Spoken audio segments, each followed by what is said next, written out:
tema de hoy es la reconceptualización de las relaciones entre padres e hijos, lo que llamamos ahora responsabilidad parental.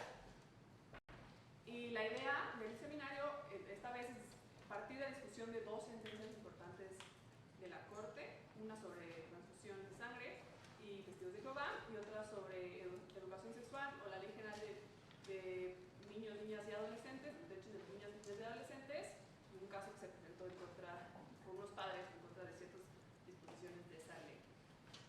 Hoy nos da mucho gusto presentar, en primer lugar, a Beatriz Alemán Cordero. Ella es, como saben, profesora aquí de la universidad. Ella es licenciada en Derecho por el TEC de Monterrey, tiene maestría en Derecho por el Centro de Estudios de Riges y la Universidad de Nebrija, especialidad en Derecho extranjero, es asociada senior en Santa María y Esteta desde 2005 y es profesora de cátedra en el TEC en la materia de personas y familia. Ella va a hablar en primer lugar. En segundo lugar va a hablar Pauline Capdeville.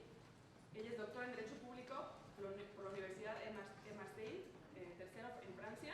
Tiene una maestría en Derecho con orientación al tema Derecho y Religión y es licenciada en Derecho por la Universidad Capitol Toulouse, primero en Francia. De agosto de 2011 a septiembre de 2013 fue becaria del programa Becas Postdoctorales en la UNAM en el Instituto de Investigaciones Jurídicas y trabajó en el proyecto de investigación Objeciones de conciencia en materia de aborto y matrimonio del mismo sexo en México.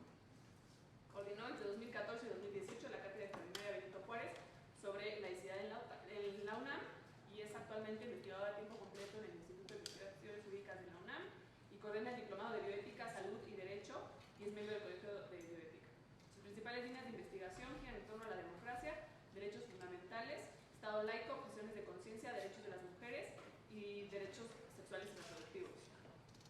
En tercer lugar va a hablar el doctor Nicolás Espejo. Él es doctor en Derecho por la Universidad de Warwick, de Gran Bretaña, maestro en Derecho Internacional de los Derechos Humanos por la Universidad de Oxford y licenciado en Ciencias Jurídicas y Sociales por la Universidad Diego Portales en Chile. Nicolás ha concentrado su trabajo académico y profesional en el ámbito de Derecho Internacional de los Derechos Humanos, la teoría del derecho, el derecho constitucional y el derecho de la niñez en relación con el derecho de familia, el derecho penal juvenil, el derecho de las migraciones y la prevención de la violencia. Es asesor permanente del Fondo de Naciones Unidas para la Infancia y de la Oficina de Representante del Secretario General de la ONU para la Violencia contra los Niños. Ha sido profesor de Clínicas Jurídicas y director de la Red Iberoamericana de Clínicas de Derechos Humanos de Interés Público, cofundador y director del Centro de Derechos Humanos de la Universidad Diego Portales y profesor pre y posgrado de las Universidades Diego Portales de Concepción y Adolfo Ibáñez en Chile, entre muchas otras cosas. Nicolás Espejo también colabora como investigador asociado en el Centro de Estudios Constitucionales en nuestra línea de Derecho y Familia. Finalmente, el doctor Adalberto de Hoyos Bermea es coordinador académico del doctorado en Innovación en Ambientes Locales del Centro de Investigaciones Económicas, Administrativas y Sociales y profesor de la maestría en Bioética de la Escuela Superior de Medicina, ambos del Instituto Politécnico Nacional. Pertenece al Sistema Nacional de Investigadores Nivel 1, es doctor y maestro en Filosofía por la Facultad de Filosofía y Letras de la UNAM y licenciado en Filosofía por la Universidad de Chile. Sus intereses de investigación están enfocados en temas de bioética, filosofía de la ciencia, epistemología, ética y valores de la práctica y la investigación científica.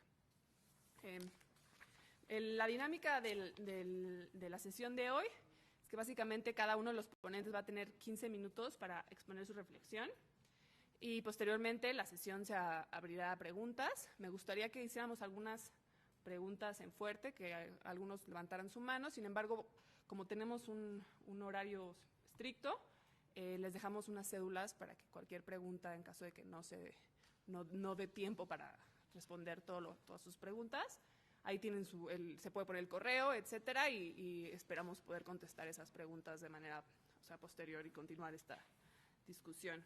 Entonces, pues sin más, le doy la palabra a Beatriz Alemán Cordero.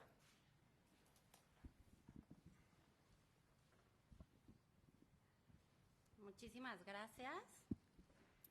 Los temas que vamos a discutir el día de hoy, la verdad es que son temas muy interesantes para todos nosotros, para todos los que están estudiando Derecho y para los que no, porque son temas muy controversiales. Entonces, les voy a platicar un poco las sentencias que en este momento se van a estar discutiendo y sobre las cuales vamos a partir para esta mesa de trabajo. La primera es...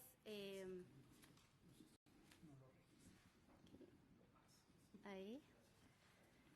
Entonces, les voy a platicar un poco de las sentencias que vamos a estar discutiendo en esta mesa de trabajo. La primera de las sentencias, y una que es bastante interesante, les recomiendo que la lean, es acerca de una familia que son testigos de Jehová, que por motivos de su religión, como muchos ya saben, y a los que no se permiten las transfusiones sanguíneas. Entonces, su hija Clara, que nació en 2011, estamos hablando de una chiquitita, pues va al hospital, tiene algunos síntomas como si tuviera varicela, pero en realidad llegando al hospital, los doctores ya que la analizan se dan cuenta de que tiene síntomas de leucemia, linfoblástica aguda, ¿no? Es un tipo de leucemia que es bastante agresivo para pues cualquier persona y más para un niño tan chiquitito. Entonces, bueno, empiezan a hacer todos los estudios, se necesitan hacer estudios antes de poder determinar que realmente tienes esta enfermedad, pero cuando ya llega al hospital llega en un estado bastante grave. Entonces, los doctores le explican que necesitan hacerle una transfusión sanguínea para poder estabilizarla. Entonces, los papás emiten la opinión de que no están de acuerdo porque su religión les dice que no pueden recibir transfusiones sanguíneas porque esa es una decisión del hombre y no es una decisión de Dios. Entonces, pues rechazan las transfusiones, los doctores no le hacen ninguna transfusión, pero en ese momento es responsabilidad de los médicos dar informe al Estado para que el Estado pueda suplir y tutelar al menor en estos casos de emergencia. ¿Por qué? Porque hay un bien mayor que es el que se está tutelando. ¿Cuál es ese bien? La vida del menor de edad. Entonces, en ese momento en que se da notificación al Estado, el Estado tiene que hacer una serie de procesos para comprobar que sí hay un estado de urgencia como tal, y el Estado determina que sí, que va a utilizarla, que va a ponerse en la tutela, se la va a quitar a los padres para este tipo de decisiones y aprueba las transfusiones sanguíneas. Entonces, los papás empiezan a interponer pues un amparo y llega esto hasta la Suprema Corte y ellos lo que alegan es el hecho de que hayan intervenido en su responsabilidad parental, en que les hayan suplantado su capacidad de decisión para saber qué es lo mejor para sus hijos. Entonces, la sentencia se resuelve sin amparar y proteger a la mamá, a los papás de estos niños, porque hay cosas muy importantes, ¿no? Primero, y que es una cosa que quiero abrir a la discusión, ¿qué se considera una situación de urgencia? ¿No? O siempre el Estado va a poder tomar este tipo de decisiones cuando se trate de una transfusión sanguínea, ¿no? O en qué casos. Eso es algo muy importante que se tiene que determinar.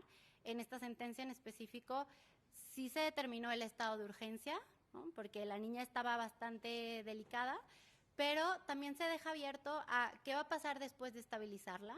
Puede seguir el Estado tomando las decisiones por parte de los papás. ¿Pueden los papás proponer algún tratamiento alternativo? El segundo punto muy importante es, y que se resuelve en esta sentencia, es si existe un método alternativo en el cual no se tenga que hacer una transfusión de sangre, entonces el Estado no tiene por qué suplantar esa tutela y se puede tomar ese tratamiento alternativo. Muchas opiniones, una opinión muy importante, dos opiniones importantes de los ministros es: nosotros somos juzgadores, no somos médicos especialistas. ¿Cómo sabemos que el informe que nos dio el doctor diciendo que van a hacer transfusiones sanguíneas va a ser el informe correcto, ¿no? Y va a ser el método más óptimo para que la niña se ponga bien? Entonces, también esa es otra cuestión que hay que determinar y que también lo dejo puesto para que ustedes lo piensen, es en qué momento yo, juzgador o autoridad, puedo determinar que un método alternativo no es igual de eficiente que un método que me está sugiriendo el doctor, ¿ok? ¿Quién es el que lo va a determinar? Por el simple hecho de que el doctor me diga que es el tratamiento más óptimo y es el que va a funcionar, ¿debo entonces yo como papá cederle toda la tutela para que él tome las decisiones? ¿No? ¿Okay? No hay pruebas todavía de que tratamientos alternativos, no hay pruebas contundentes de que tratamientos alternativos funcionen o no funcionen igual. Entonces ese es un punto muy importante. Y el otro punto muy importante es en qué momento la responsabilidad parental se puede ver atacada por el Estado. En todas las situaciones, ¿no? ¿En qué momento puede parar esto? ¿En qué momento los padres se consideran como no aptos para cuidar a sus hijos? El hecho de que los padres hayan acudido al hospital y hayan estado preocupados por el estado de salud de su hija, eso demuestra que son padres que se preocupan por la guarda y custodia y por la tutela de sus hijos. Entonces, ¿en qué momento el Estado determina, por el simple hecho de una opinión de un doctor probablemente, que ellos no tienen la capacidad para tomar decisiones? Algo muy importante también que me gustaría poner para discusión es, como niño, nosotros sabemos que existe la ley de los derechos de los niños, niñas y adolescentes. Y a partir de esa ley y en varios ordenamientos de nuestro Código Civil, nos dice que los niños pueden ser tomados en cuenta, ¿no? Dependerá de la edad, de la madurez y del tema que el juez pueda tomarlos en cuenta en su decisión, pero todos sabemos que sí pueden ser tomados en cuenta para otros temas, para temas de, en un divorcio, sí se les toma su opinión para ver quién se va a quedar con la custodia y el juez determina en qué grado se toma su opinión o no. En este caso en especial, nunca se le preguntó a esta niña si ella estaba de acuerdo o no estaba de acuerdo con esta transfusión sanguínea. Entonces, también creo que es un tema muy importante el por lo menos haber preguntado a esta niña qué era lo que ella decidía. ¿Por qué? Porque existe el bien jurídico tutelado mayor, evidentemente es la vida. Pero, ¿qué pasa con la libertad de asociación religiosa, con la libertad de creencia? ¿Qué pasa con todas aquellas personas que profesan esta religión y que por hacer esta decisión, que no la hicieron ellos, sino la hizo el Estado, pueden ser expulsados de sus comunidades, ¿no? Entonces también creo que es muy importante tomar en cuenta las opiniones de los niños y hacer valer sus derechos para saber qué es lo que a ella le hubiera gustado en este caso. Esos son los puntos más importantes. Bueno, también me gustaría platicar un poco de qué tanta autoridad tenemos nosotros como jueces y como expertos en derecho para tomar decisiones médicas, ¿no? Eso yo creo que es algo muy importante.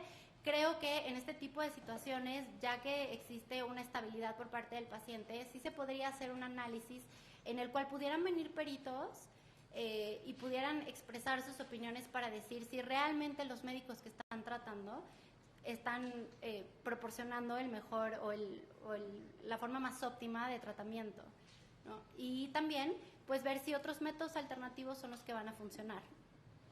Esa es una de las partes. Lo más importante me parece a mí en estos casos y en cuestión de familia y de responsabilidad parental es determinar en qué momento la tutela o la responsabilidad, la patria potestad de los papás, en qué momento se va a ver limitada y se va a ver captada por el Estado, ¿no? Y en qué situaciones. Hasta dónde nosotros como papás podemos responsabilizarnos de las obligaciones y hacer valer los derechos de nuestros hijos. En esta misma línea de pensamiento existe otra sentencia en la cual unos papás expusieron su preocupación por la ley de los derechos de los niños y porque establecen, bueno, ellos piensan que se está limitando esta misma libertad que tenemos como papás para poder delimitar, marcar o llevar una línea de pensamientos y de valores hacia nuestros hijos, ¿no? Existen diversas disposiciones con las que están en contra. Las más importantes que me gustaría mencionar primero es un artículo en donde se hace referencia al empoderamiento de las mujeres, de las niñas y de los adolescentes, y están hablando de una diversidad de género.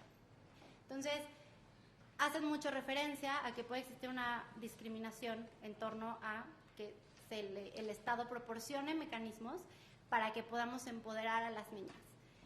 Me parece muy interesante esta discusión, porque en el país en el que vivimos hoy en día, en donde la mujer sí está considerada en muchos lugares como algo más inferior, que no tiene las mismas ventajas, que no puede acceder a la misma educación, me parece muy importante que el Estado sea quien realice estas campañas y sea quien promueva esta igualdad de los hombres y las mujeres y más que nada en esta ley de los niños y las niñas. Entonces, esta es una discusión bastante interesante porque aunque puede sonar como un artículo que podría ser en primera instancia discriminatorio, también es cierto que la ONU, en la Convención contra la Discriminación de la Mujer, también ha dicho que se tienen que aplicar medidas que pueden ser temporales y que probablemente se puedan ver como discriminatorias, pero la idea es llegar a un punto en el que son tan iguales el hombre y la mujer, el niño y la niña, que esas medidas temporales ya se van a tener que quitar, y es como esta ley de los niños y las niñas. También los papás están un poco preocupados por el tema y que el Estado va a dar más educación en temas de orientación sexual, acceso a métodos anticonceptivos.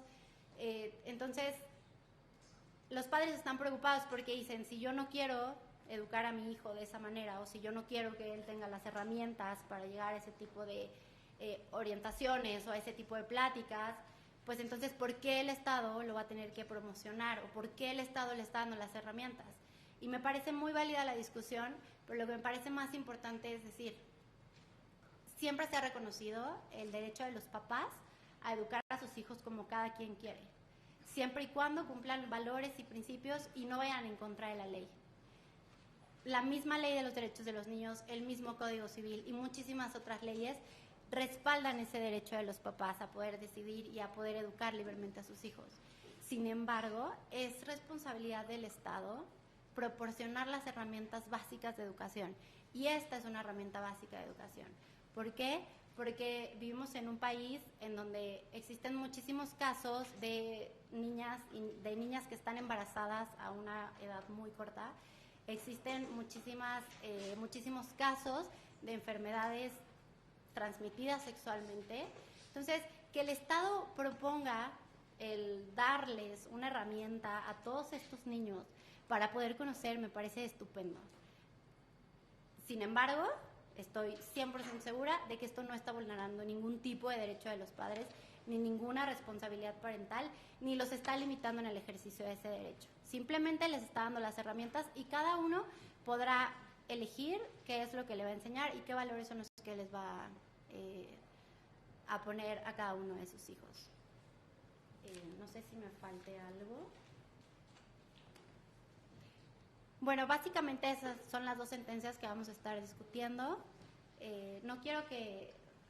Lo que yo acabo de señalar son los puntos más importantes para mí, seguramente para mis compañeros serán otros puntos más importantes, pero lo que sí me gustaría, sobre todo, es no perder la línea de hasta dónde, como papás, tenemos el límite a ejercer nuestros derechos y obligaciones como papás. ¿Okay? Esa es la discusión más importante para mí. En mi opinión, en ninguna de las dos sentencias se está vulnerando ese derecho, pero sí creo que es muy importante marcar las pautas muy detenidamente y muy específicamente para ver en qué momento el Estado va a poder suplantar esa guarda y custodia que tenemos como padres para poder decidir sobre el bien de nuestros hijos. Eso es lo más importante. ¿Por qué?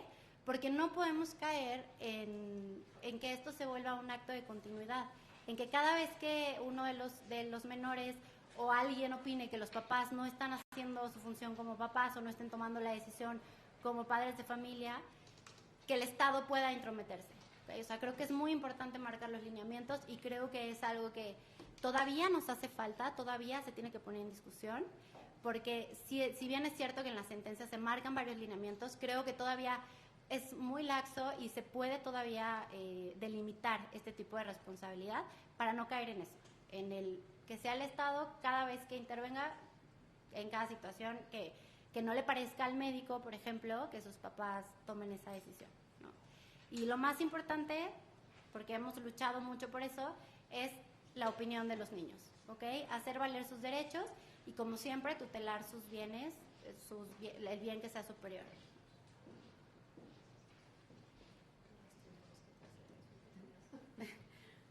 Listo, no sé si... ¿sí? Muchas gracias. Ahora le vamos a dar la palabra a la doctora Mónica Tellier. Bueno, pues muy buenas tardes. En primer lugar, quisiera agradecer a los organizadores de esta mesa, la Suprema Corte de Justicia de la Nación, en particular a Sofía y, por supuesto, también al TEC de Monterrey. De hecho, les quiero decir que estoy muy contenta de estar de regreso aquí y veo a muchos de mis exalumnos y me da muchísimo gusto, ¿no? Asumo que me invitaron a esta mesa no para hablar como tal de derecho familiar, porque no es mi expertise, ¿no? Sino más bien para articularlo desde el punto de vista de la laicidad, ¿no? Entonces tomé la libertad de preguntarme, digamos, a mí misma hasta dónde alcanza la autoridad de los padres sobre los hijos en el marco de una sociedad plural, laica y tolerante, ¿no? Es lo que voy a tratar de contestar en estos 15 minutos que me asignaron. En primer lugar, quisiera empezar por contextualizar un poco estas sentencias, es decir, en qué momento de México están surgiendo. Creo que eso nos va a ayudar a entender cabalmente estas sentencias y lo que está en juego en estas sentencias, ¿no? Estamos hoy en día en un México que está marcado por una creciente diversidad religiosa, pero también filosófica, ética, etcétera, ¿no? Es decir, que en este nuevo contexto es cada vez más difícil de encontrar principios básicos de convivencia o los principios que tienen que funcionar a la hora de responder o de zanjar litigios en la materia, ¿no? Es decir, en una sociedad homogénea donde todo el mundo cree en lo mismo, pues es fácil de encontrar como soluciones que a todos nos parezcan aceptables, ¿no? Hoy en día, en el marco de esta diversidad, pues es cada vez más complicado de encontrar soluciones que pueden ser aceptadas para todos, ¿no? Y creo que estas sentencias muestran este momento que estamos viviendo, ¿no? Estamos en un momento donde hay una convivencia entre grupos que son muy secularizados, en el sentido de que individuos que pueden creer en una religión, pero para quien la religión no determina sus vidas, ¿no? Pero también tenemos grupos minoritarios que vienen precisamente de un contexto de transición religiosa en México, en Latinoamérica, donde vemos que hay cada vez más nuevas confesiones, y también estamos frente a grupos que son más apegados a valores tradicionales, ¿no? Y pienso, por ejemplo, en esta sentencia de la Ley de Niñas, Niños y Adolescentes, donde intuimos que esta discusión se enmarca en el marco de estos grupos, por ejemplo, de Frente Nacional para la Familia, donde se está tratando de defender los valores familiares, tradicionales, religiosas de la sociedad mexicana, y por esta razón hablar, por ejemplo, de preferencia sexual en la ley, o hablar de, no se habla como tal de género, pero de lo que decías, de empoderar a las niñas, pues vemos que ahí hay como ciertas crispaciones, ¿no? La otra sentencia de la niña testigo de Jehová, que además pertenece a una minoría cultural, que es indígena, pues también eso nos muestra que en muchas zonas del país, en particular en las zonas indígenas, se da estos procesos de conversión religiosa, porque son grupos que tratan de encontrar como nuevas redes de solidaridad para tratar de superar sus condiciones de discriminación o de desventaja, ¿no? Entonces creo que eso es importante entenderlo para reflexionar en torno a estas sentencias, y en este marco pues rescatar este principio de laicidad, ¿no?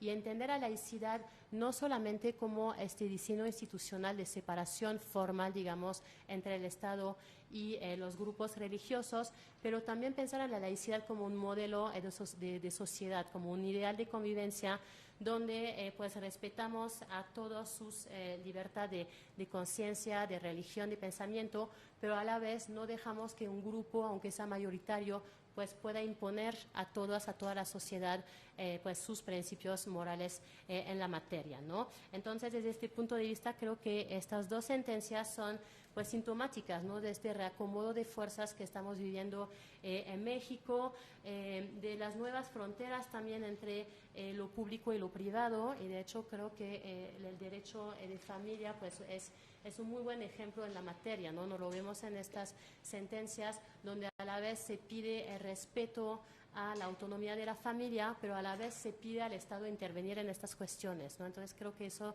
es un punto que es interesante de platicar, ¿no? El segundo punto que quisiera abordar, o más bien como un enfoque para reflexionar en torno a estas dos sentencias, es la importancia de tomar en cuenta un cambio de paradigma en el concepto de niñez. Es decir, en los últimos años, en las últimas décadas, pasamos de entender a los niños, niñas y adolescentes como un objeto de protección a empoderarlos y entenderlos cada vez más como sujetos o titulares de derechos humanos, ¿no? Y eso creo que también tiene un efecto, un impacto en cómo estábamos pensando la autoridad parental. Es decir, hoy en día pues consideramos que los padres no son la única autoridad para tomar decisiones que afectan la vida de sus hijos, ¿no? Sino que también los hijos pues, tienen que participar en estas decisiones, ¿no? Y de hecho, si llegamos a esto es porque les estamos reconociendo una autonomía progresiva, ¿no? Es decir, la idea de que un niño poco a poco pues, va desarrollando madurez para poder poco a poco ejercer su autonomía, ¿no? Y esta autonomía finalmente es inversamente proporcional a la de sus padres, es decir, mayor madurez del niño, mayor reconocimiento de su autonomía y menos autoridad de los padres, ¿no? Y al contrario, más chiquito es el niño y más competencias tienen sus padres para poder tomar decisiones que afectan a su niña, ¿no? En un mundo ideal, una situación ideal sería que todas estas decisiones importantes para la vida y para el desarrollo de los niños se han tomado de manera conjunta, ¿no? Entre los padres y los hijos con base a un diálogo, pero lo cierto es que puede haber en algunos casos conflictos, ¿no? Y por eso creo que es interesante preguntarnos, por ejemplo, si podría negarse un niño, no sé, por ejemplo, de 10 años, a asistir a clase de catecismo porque él se considera ya budista o ateo, ¿no? ¿Deberían poder sus padres ya obligarlo a ir o no? O ¿podría un adolescente decidir seguir con un embarazo a pesar de la negativa de sus padres y en el entendimiento que ya no tendría los recursos para cuidar a sus hijos, ¿no? ¿Cómo se tiene que articular la autonomía de los niños, la autoridad parental sobre este tipo de casos, digamos, complicados, ¿no? Donde no hay un acuerdo entre la voluntad del niño y la voluntad de los padres, ¿no? Entonces, esta autonomía progresiva creo que es muy importante a la hora de pensar estas problemáticas, y es pues diferente un niño que tiene 5 o 6 años, como el caso de la niña en la sentencia de la transfusión sanguínea, a adolescentes o que ya están a punto de ser mayores de edad, ¿no?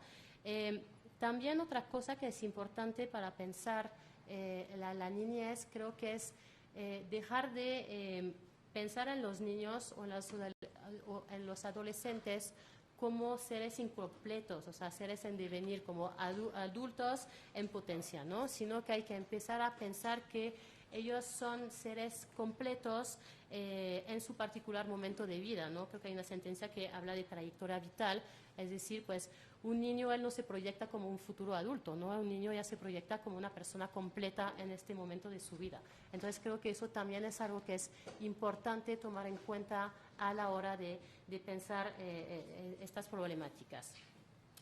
Y también pensar en infancias en plural, es decir, la niñez no constituye un grupo homogéneo, sino que hay muchas diferentes, ¿no? Entonces, la idea sería de pensar desde un punto de vista de la interseccionalidad, es decir, que se puede ser niño, se puede ser indígena, se puede ser niña, se puede ser discapacitado, etcétera, etcétera, ¿no? Y esto creo que es importante de pensarlo para mostrar que no necesariamente todos los niños son vulnerables o no son vulnerables de la misma manera, ¿no?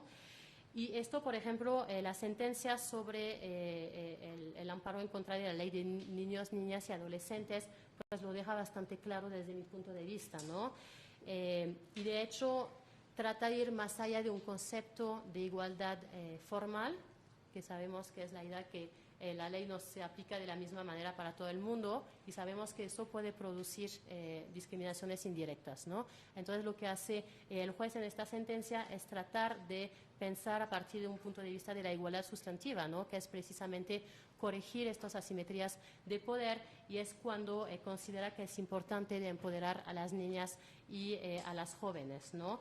Y frente a esto, pues tenemos como los quejosos que dicen que eso sería una discriminación para los varones, cuando lo que explica el juez es que al contrario, ¿no? Lo que se trata de hacer es de volver a poner a todos en una misma situación, ¿no?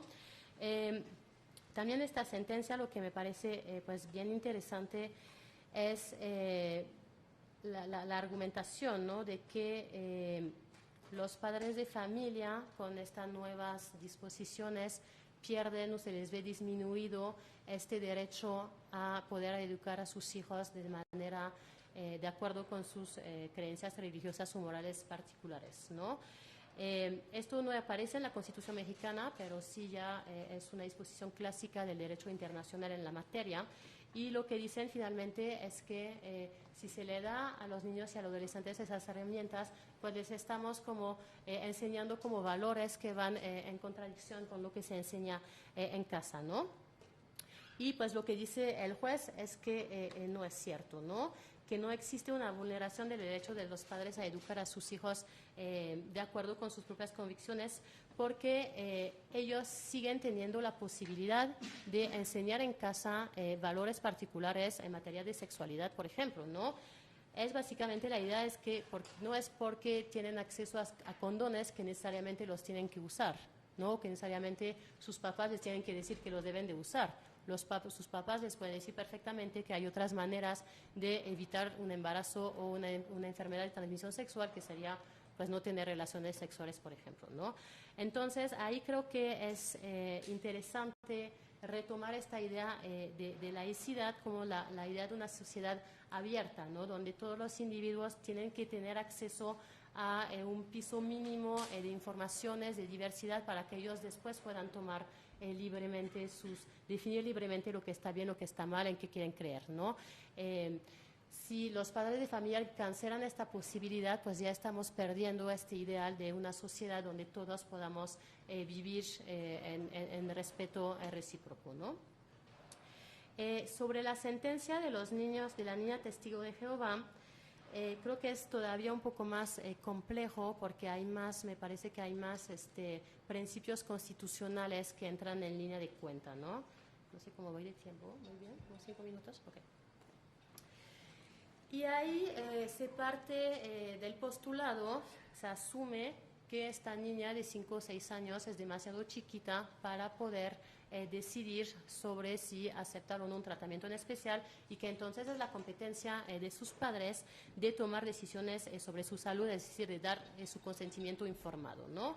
Pero pues en este caso efectivamente los padres se niegan, pues diciendo que ellos pertenecen a una minoría religiosa y que no están de acuerdo con que se hagan las transfusiones sanguíneas, ¿no? Y de hecho en esta sentencia hay un argumento de la mamá de la niña que me parece muy poderoso, que dice que para ella lo que importa más en su vida no es precisamente su salud o su vida, sino su dignidad humana, que está asociada con su libertad de creencias, ¿no? Y finalmente ella dice que eso para ella es lo más importante, es el fundamento de su dignidad y también de la dignidad de su hija, y que desde este punto de vista pues no está de acuerdo en que se les transfunde a las niñas, ¿no? Y efectivamente el juez en la sentencia reconoce que la libertad de conciencia y de religión es un derecho fundamental de todas las personas, ¿no? Sin embargo, va a poner en ponderación esta libertad de los padres, de religión de los padres, y en particular de tomar decisiones sobre sus hijos con el derecho a la salud de la niña y su interés superior, ¿no? Y lo que va a decir es que finalmente en este caso él considera que la libertad religiosa no es un derecho absoluto. Los abogados sabemos que un derecho puede ser fundamental, pero no es absoluto. Ningún derecho es absoluto. ¿Por qué? Pues porque tiene que seguir pues respetando la libertad de los demás, ¿no? Y ahí pues abiertamente se ve que si estos papás siguen considerando que tienen un derecho absoluto a la libertad de conciencia, pues puede tener una afectación sobre los derechos de su hija, en particular el derecho a la salud, ¿no? Ahí pues tenemos a nivel del derecho internacional pues varias declaraciones, ¿no? Que nos dicen que efectivamente los padres de familia tienen derecho a educar a sus hijos de la manera que quieren, pero como límite está de no perjudicar la salud física ni mental o el desarrollo integral de los niños, ¿no? Entonces ahí pues sí estamos desde el punto de vista de los padres, un derecho a educar a sus hijos como quieran, pero también una responsabilidad de hacerlo para respetar su desarrollo integral, ¿no? También el juez nos dice que existe una protección constitucional a la autonomía de la familia, es decir, que el Estado no tiene derecho a meterse en los asuntos puramente íntimos de una familia, pero también aquí dice el juez que no se trata de un derecho absoluto y que en este caso pues puede haber buenas razones para hacerlo, ¿no? Entonces, a partir de estas bases, efectivamente podemos ver que podemos estar de acuerdo con la sentencia, con el resultado de la sentencia, en el sentido de que los padres pues no tienen derecho de vida y muerte sobre sus hijos, ¿no? Básicamente ellos son personas completas en este momento de su vida y hay que respetarlos, ¿no? Sin embargo, creo que también es posible criticar la sentencia, ¿no? Retomando un poco lo que decía Beatriz, existe un derecho que los niños estén escuchados y en particular cuando son decisiones que afecten sus vidas, ¿no? Y en esta sentencia, pues no hay en ningún momento de la sentencia el juez nos habla que pues se acercaron a la niña para preguntarle o simplemente para explicarle de qué se trataban las cosas, ¿no? Tal vez eso no hubiera cambiado el resultado de la sentencia, pero creo que sí es algo que hay que es algo que es importante, ¿no? Y que tiene que aparecer en la sentencia. También creo que hay una dimensión del derecho a la salud que no está presente en la sentencia, ¿no? Lo que nos dice la Organización Mundial de la Salud es que la salud no es solamente la ausencia de enfermedad, sino que es un estado general de bienestar y que hay que tomar en consideración aspectos como los familiares, como los comunitarios, para entender este derecho a la salud. Y aquí, en efecto, pues no nos hablan en ningún momento de qué va a pasar con esta niña si se le aplican las transfusiones y que los papás después pues rechazan a estas niñas, ¿no? Y sabemos que hay casos aquí en México donde niños a quienes se les fueron transfusiones sanguíneas en contra de la voluntad de sus padres, pues ya fueron a parar a albergues porque ya después la comunidad no querían volver a aceptarlos, ¿no? Igual, tampoco eso necesariamente debería cambiar el sentido de la sentencia, pero sí es importante mencionarlo para también ponderarlo a la hora de juzgarlo, ¿no? Y nada más para terminar, preguntarnos si hubiera sido la misma respuesta de la Corte si esta niña, en lugar de tener 5 años, hubiera tenido 15 años. Si el juez hubiera considerado que ella ya era dotada de autonomía para escoger si quería o no recibir las transfusiones y el tratamiento alternativo, que es otro tema, porque ya no me va a dar tiempo de mencionarlo, pero tal vez si la niña hubiera tenido 15, 16, 17 años, pues le hubieran dejado ella tomar su propia elección, ¿no? Ahí, efectivamente, el hecho de que sea una niña chiquita, es muy difícil pensar que una niña así tan chiquita pueda tomar este nivel de decisiones, pero aún así yo creo que sí, lo que faltó realmente en la sentencia es pues darle voz a esta niña. Y con eso termino. Muchas gracias. Profesora, le damos la palabra al doctor.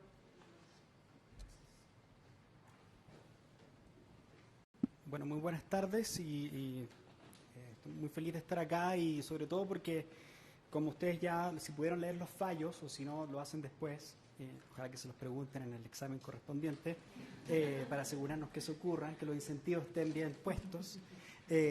No, la verdad que esto, yo trabajo en Derecho Humano hace más de 20 años y nunca le había prestado atención al derecho de familia hasta hace unos 7 años, ¿no? En general los abogados consideramos que el derecho de familia es como el pariente pobre del derecho en serio, ¿no? Que es el derecho civil, el derecho penal, quizá un poco más el derecho constitucional, pero esta cosa es como de familia, de juezas, de familia, ¿no? Mucha mujer, ¿no?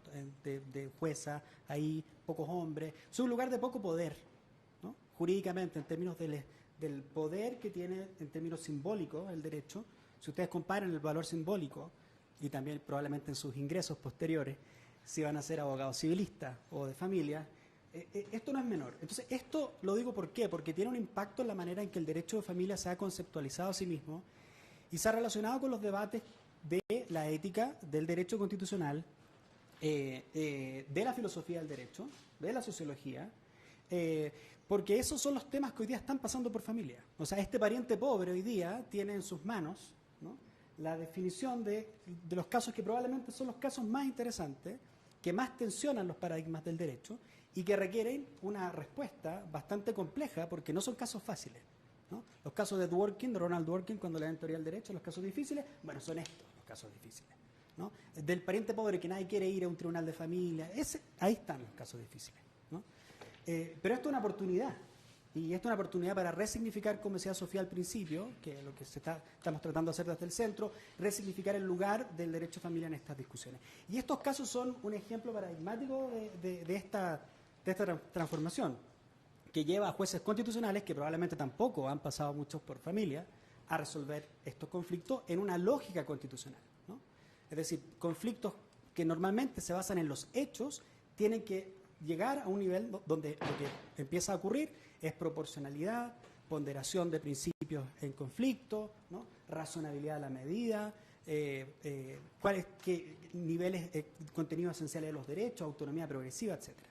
Los casos se han mencionado, básicamente, uno es más bien de naturaleza médica, ¿no es cierto?, la transfusión sanguínea, y el otro más bien el derecho es lucha, ¿no? Entonces, la lucha de quienes no les gusta la ley de protección integral a los derechos de los niños, porque lo que hacen, como decía Paulín, es decir, bueno, ahora estos sujetos tienen estatus legal, son personas legal. Y en consecuencia, los padres tienen que relacionarse con estos sujetos de una manera también jurídica en términos de igual estatus. Imagínense esto, decirle a alguien que tiene el mismo estatus legal de persona, un adulto que un niño, ¿no? De hecho, a los niños, esto implica, de hecho, que los niños tienen capacidad jurídica. ¿Cómo que capacidad jurídica? Y la incapacidad absoluta y relativa, y todas las reglas del derecho civil, bueno, si la capacidad es el poder de una persona de ser titular de derechos, ¿no?, y poder ejercerlo, ¿sí?, goce y ejercicio, entonces los niños también tienen capacidad jurídica. ¿En qué contexto? En un contexto en que también son sujetos de protección, en un contexto de autonomía progresiva, en un contexto en que otros también tienen derechos, potestades, autoridades en relación a ellos y sus bienes, que son los que ejercen responsabilidad parental. Y de un Estado que también tiene un interés público legítimo en inmiscuirse en la medida proporcional, razonable y estricta, ¿no?, a velar por ese interés público en los conflictos que en principio están fuera de su jurisdicción, porque son conflictos privados en el ámbito familiar. O sea, ¿sí? Esto es física cuántica al derecho. Porque en principio todos sí tenemos intuiciones sobre esto, pero cuando llegan los casos y hay que reconstruir esto, el proceso es doloroso, pero es una tremenda oportunidad. Y yo creo, no por ser chupamedias, como decimos en Chile, que estos fallos van en el buen sentido. Uno puede efectivamente hacer mejoras a los fallos, pero van en el sentido en que va el derecho comparado de familia, en que va la Corte Europea de Derechos Fundamentales, de Derechos Humanos, en que va la Corte Interamericana. Es decir, acá hay ciertas definiciones. Entonces quiero, en lo que me queda, que no es mucho, decir un par de cosas de estas definiciones conceptuales que entran en juego en esta conversación a propósito de los fallos, ¿no? La primera cuestión es que, efectivamente, como sugiere esta conversación, el concepto que yo creo que encapsula de mejor manera lo que tienen los padres respecto de sus hijos, los hijos respecto de sus padres, los hijos respecto del Estado, el Estado respecto de sus hijos, y en esa triada es lo que se denomina hoy día, en las jurisdicciones comparadas más modernas en familia, responsabilidad parental. No autoridad parental, no derecho parental, no patria potestad, lo cual no significa que no incluya estas dimensiones, ¿no?, de potestades, autoridades, responsabilidades, que definen el ejercicio de la responsabilidad parental. Esta definición de responsabilidad parental fue claramente acuñada, ¿no es cierto?, el año 89, en Inglaterra, en la Acta de Derechos de los Niños, la Ley de Protección Integral de los ingleses, ¿no?, que define, ¿no es cierto?, la responsabilidad parental en estos términos, lo que tiene un adulto respecto de un menor de edad, en términos de poderes, autoridades, derechos, ¿no?, respecto del niño y de sus bienes, ¿no?, las dos dimensiones, la dimensión personal y la dimensión de los bienes, ¿no?, que están involucrados. Y también los principios europeos sobre responsabilidades parentales lo definen de una manera un poco más extensa, pero básicamente este montón de cosas. Entonces, desde la perspectiva de la filosofía analítica, uno dice, bueno, pero ¿qué quiere decir usted por responsabilidad? ¿Qué quiere decir por parental? ¿No? ¿Y qué quiere decir por cada una de estas palabras que usted usa? Porque tienen consecuencias jurídicas, ¿no? ¿Qué es un deber? ¿Qué es un privilegio? ¿Qué es una potestad? ¿Qué es una autoridad? Todo esto tiene una dimensión jurídica que en estos casos se tensiona, ¿no? Entonces, mi propuesta en este tema es que hay tres conceptos que son básicos que juegan dentro de la responsabilidad parental y que pueden eventualmente ayudar, ¿no es cierto?, a, en estos casos, ir ubicando cada uno de estos conceptos respecto del problema que se trata. Entonces, lo primero es decir que lo que los padres tienen respecto a sus hijos no son derechos respecto de sus hijos. Los padres no tienen sobre sus hijos derechos, porque si dijésemos esto, significaría que estos seres no serían persona legal, no tenían un estatus legal de persona, no serían titulares de derecho, porque hasta donde yo sé, los hijos no están en la misma posición que estaban los esclavos, ¿no? O no están en la misma posición en que están los bienes muebles o inmuebles respecto a sus padres. ¿Bien? Entonces, cuando dicen los derechos de los padres, lo que uno tiene que decir, bueno, pero ¿qué tienen primariamente los padres? Y lo que los padres tienen primariamente es un deber. Esto es lo que tienen, un deber de cuidado, en términos del artículo 5 de la Convención sobre los Derechos de los Niños, un deber de orientar y guiar, de acuerdo a la evolución de las facultades, ¿no es cierto?, a los niños, en el ejercicio de los derechos de esos niños, no en el ejercicio de los derechos de los padres. En esto es explícito el artículo 5 de la Convención sobre los Derechos de los Niños. Y este deber no surge de, bueno, a algunos les surgirá y por eso no lo ejercen, de un problema, ¿no? Ay, que tiene problema que no sea padre, ¿no? O no sea madre. Si le va a generar un problema, no, porque no se meta ahí, porque lo que surge del hecho biológico, gestacional, pero también social, en el caso, por ejemplo, de los padres adoptivos o personas que ejercen un rol parental, es que lo que surge ahí es un deber, ¿no? Es un deber de cuidar, de ser responsable. Y ese deber va mucho más allá de lo que dice el Código Civil respecto a los alimentos, ¿no? O lo que puede decir la Corte Constitucional, la Corte Suprema, respecto a cuál es el deber del padre. Los padres actúan mucho más allá de la ley, mucho más allá de sus obligaciones legales, porque lo que tienen es un deber, y es un deber ético, ¿no? Que surge de la relación especial que tienen de cuidado, ¿no? En una relación de reconocimiento entre el niño que espera que lo reconozcan, que lo quieran, que le digan qué lindo que eres, ¿no? Uy, qué inteligente lo que dijiste, ¿sí? Una sonrisa frente a una cara. Todas estas cosas que los abogados no discutimos son parte de la responsabilidad parental. O sea, todos estos casos no sirven si que esos niños nadie los quiere. ¿Estamos claros, no? O sea, el amor y el cuidado forman la autoconfianza. Y sujetos sin autoconfianza van a hacer poco con sus derechos o van a hacer cosas complejas después con sus derechos. Si no, miren varios líderes del mundo y saquen sus propias conclusiones. No voy a mencionar a ninguno, pero imagínense uno en particular, ¿no? Bien. Entonces lo que tienen los padres es un deber. De ese deber, que lo tienen preferentemente algunos, se sigue un privilegio. ¿Cuál es el privilegio? Que ese cuidado, esa orientación, la ejerzo yo en principio por sobre otros. Y este es el sentido de la expresión derecho. Ustedes han visto en teoría del derecho las acepciones de la expresión derecho, ¿no? Puede ser una inmunidad, puede ser un poder, puede ser una autoridad, ¿no? Entonces lo que tienen los padres cuando lo dice un derecho, en términos analíticos, es, por así decirlo, una inmunidad respecto del Estado, en principio, o de un tercero, de que no se inmiscuya en el ejercicio de ese deber. ¿Bien? Entonces, del deber, que es un tremendo deber, se sigue un privilegio de ejercer ese deber preferentemente. Y esto es lo que significa cuando uno dice que los padres tienen el derecho preferente de educar y guiar a su hijo. ¿Preferente respecto de quién?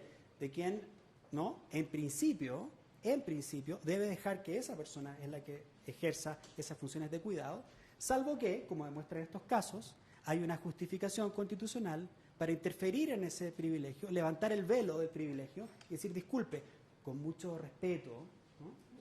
Con mucho respeto, con mucho cuidado, proporcionalidad, conducencia, razonabilidad, yo voy a tratar de entrar y salir y luego poner de nuevo el velo, ¿no? Y esto es fundamental porque hay sistemas jurídicos y culturales que creen que esto es una tontera, liberal, absurda, ¿no? Yo no creo que sea así. Yo creo que los padres, en el sentido no solo biológico, sino también social, o sea, disculpen, entre paréntesis, por eso se dice responsabilidad parental y no parentesco, ¿no? Porque la idea de parentalidad no solo asocia ese cuidado a una persona que está relacionada gestacional o biológicamente con otra, ¿no? Sino quien ejerce esa función, ese deber, ¿no? de cierta manera. Vuelvo al punto. Entonces, cuando decimos derechos, lo que estamos hablando más bien es de un privilegio o esta relación, ¿no? De privilegio en el ejercicio preferente de ese deber. ¿Respecto de quién? De alguien que en lo extrajurídico, voy a decirlo, es simple este argumento, quizás no es tan así, pero que en lo extrajurídico es un muy querido niño, lindo, bonito, simpático, cariñoso, pero que en las relaciones jurídicas es titular de derechos, ¿no? O sea, lo que hace la Convención de los Derechos de los Niños es súper revolucionaria jurídicamente y nadie le presta mucha atención. Dice, el artículo tanto, la Convención. En realidad, lo que dice es que, hey, acá hay un sujeto que no estaba en las relaciones jurídicas en un nivel de estatus de persona legal y yo lo pongo ahí. ¿Significa que los niños solo necesitan derechos? Por cierto que no, ojo que yo tampoco no solo necesito derechos. O sea, si después de esta conferencia yo llego a ver a mi novia chilanga y mi novia me dice, bueno, en conformidad a lo que acordamos la semana pasada, hoy día nos toca comer taco no sé qué cosa, pero entre 9 y 10, y me habla en términos contractuales, a mí no me sirve eso. ¿No? Me va a servir el contrato cuando, como dice Waldron, se vaya el afecto, ¿no? Cuando el afecto se vaya, ahí sirven los derechos, pero los derechos no reemplazan a los afectos, ni a la dimensión ética que está, como les decía al principio, a nivel del deber, de las relaciones afectivas, de cuidado, ¿no? Entonces, la tríada es deberes de los padres para ejercer ciertas cosas, que es muy funcional, orientar, guiar, ¿no? No hacer con ellos lo que yo quiera, porque yo quiero, no, es respecto de ellos el asunto. Preferentemente, es un privilegio, preferentemente respecto del Estado y terceros, pero no es absoluto, como decía Paulín, no es absoluto, porque esos sujetos tienen derechos, y esos derechos están cautelados constitucionalmente. Y entonces el juez constitucional, en caso que esos derechos se vean afectados, tiene la obligación de ponderar primordialmente los intereses del niño. Y ese es el interés superior, ¿no?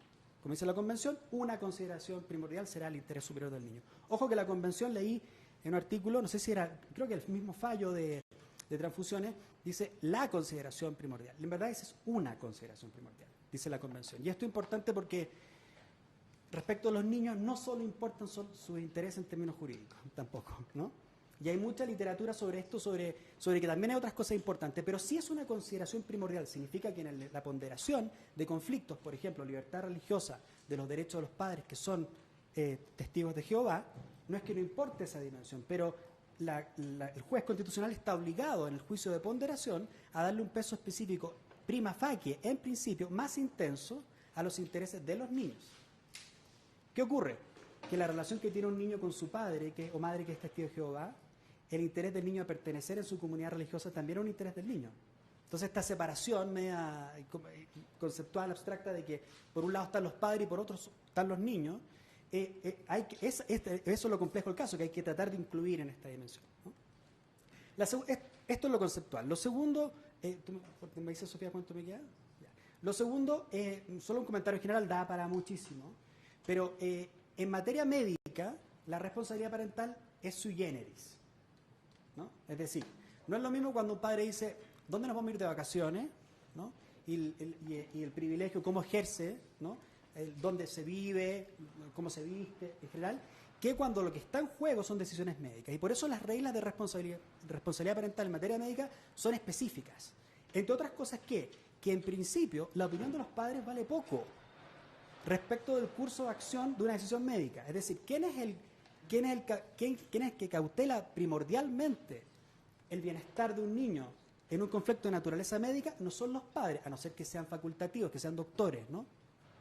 Justo el papá era oncólogo, en el caso. Era testigo de Jehová, oncólogo, ¿no? Y entonces sabía, bueno, pero en general los padres no saben sobre medicina, no saben cuál es el mejor curso de acción, y por eso en materia médica y responsabilidad parental, lo que en principio tiene un peso específico superior, lo que debiese en principio orientar la definición, es la decisión, la orientación médica, la lex artis médica. Eso significa que el juez que conozca el caso tiene que ser particularmente deferente en principio a la opinión médica y no a la opinión de los padres, ¿no? Déjenme leerle rápidamente, es que es una delicia, me quedan 2 minutos, después por último discutimos otro tema, pero este es un fallo, a propósito de esto, voy a leer una sección muy cortita, perdón, tengo que encontrar la página, la tengo anotada por acá, 115. Y el juez dice, esto es un caso inglés, perdón, no, discúlpenme, me cambié de página.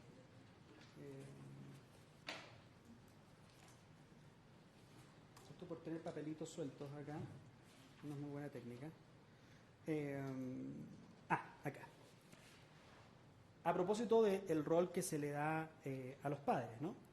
Dice un juez, ¿no?, de un tribunal de apelaciones: por mi parte, yo aceptaría sin reservas que la decisión de un padre comprometido y responsable debiera ser tratada con respeto, ¿no? Es importante. Ciertamente no debería ser ignorada o desestimada a la ligera, ¿no? Sobre todo si se está confrontando de manera responsable, ¿no? Pero la función del tribunal es la de ejercer un juicio independiente y objetivo. Si ese juicio concuerda con el del padre comprometido y responsable, muy bien. De lo contrario, entonces, es el deber del tribunal, después de sopesar debidamente la opinión del padre comprometido y responsable, dar cumplimiento a su propio juicio, el del juez, ¿no? Conforme a la Lex Artis. Para eso está el juez, dice.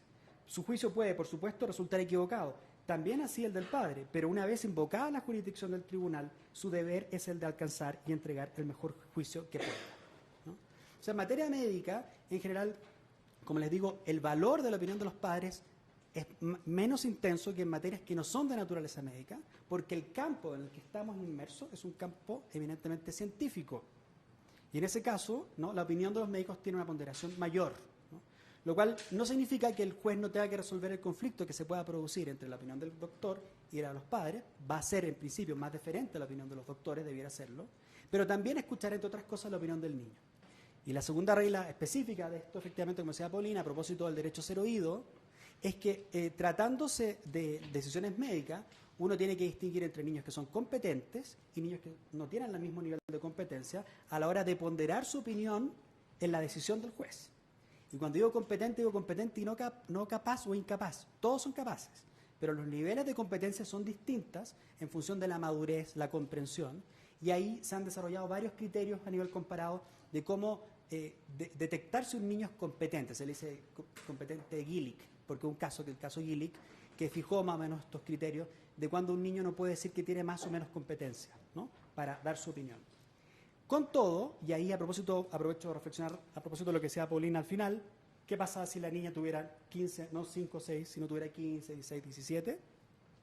La pregunta es que la competencia en algunos casos, en mi opinión, se debiera entender como que en principio uno siempre es diferente a la opinión de un niño o adolescente competente cuando el niño tiene que aceptar un tratamiento o acceder a una prestación médica, es decir, anticonceptiva, ¿no?, o otra que depende precisamente de él, o sea, que es acceder a una prestación médica.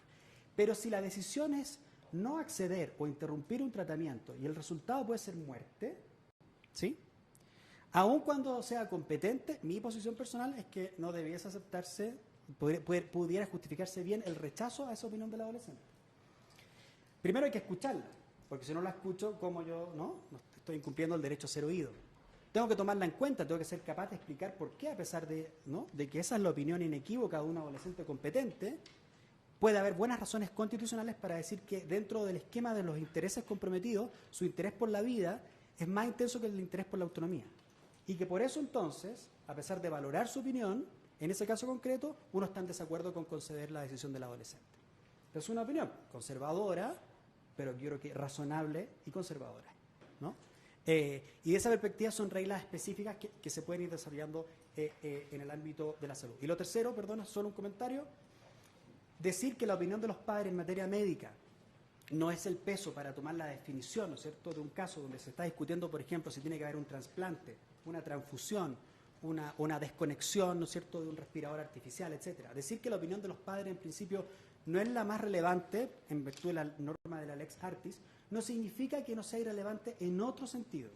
La opinión de los padres son importantes porque el bienestar del niño, incluso médico, pasa también por la incorporación de los padres en la decisión, por ejemplo, el postoperatorio o situaciones médicas que son de mucha dependencia de los niños con los adultos, de modo tal que escuchar a los padres e incorporar la opinión de los padres en el juicio de interés superior es fundamental, ¿no?